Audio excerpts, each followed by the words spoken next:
Convex lens. இதை வச்சு என்ன பண்ண முடியும்?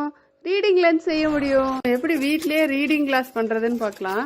ஒரு எதை படிக்கணுமோ அந்த ஷீட் எடுத்துக்கோங்க. அப்புறமா இந்த மாதிரி ஒரு பிளாஸ்டிக் ஷீட் எடுத்துக்கோங்க. ஒரு டம்ளரு, அப்புறமா ஒரு ஸ்ட்ரா, இவ்வளோதான்.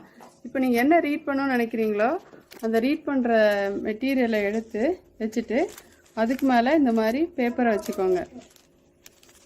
ஸோ இப்படி வச்சுக்கோங்க. வச்சுட்டு இப்போ நம்ம லென்ஸு, நம்ம லாஸ்ட் எக்ஸ்பெரிமெண்ட்லேயே பார்த்தோம், தண்ணி வந்து லென்ஸை ஆக்ட் பண்ணும். ஸோ இப்போது இதில் இந்த ஸ்ட்ரா எடுத்து இங்கே இப்படி க்ளோஸ் பண்ணிக்கோங்க. க்ளோஸ் பண்ணிங்கன்னா கீழே பார்த்தீங்கன்னா இதுக்குள்ளே தண்ணி வரும். இப்போ பாருங்கள், விட்டோன்னா தண்ணி விழுகும். இப்போ மேலே ரிலீஸ் பண்ணிங்கன்னா தண்ணி விழுகும். ஸோ அப்படி விழுகாமல் இங்கே இன்னொரு தடவை பிடிச்சிக்கோங்க. பிடிச்சிட்டு இதில் இப்போ தண்ணி எடுத்துக்கோங்க.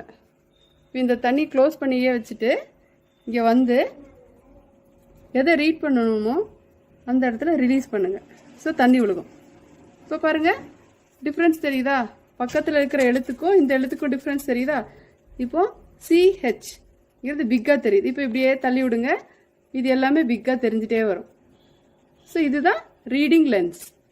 ஓகே, வீட்லேயே ஈஸியாக பண்ணலாம். ஒன்றுமே தேவையில்ல.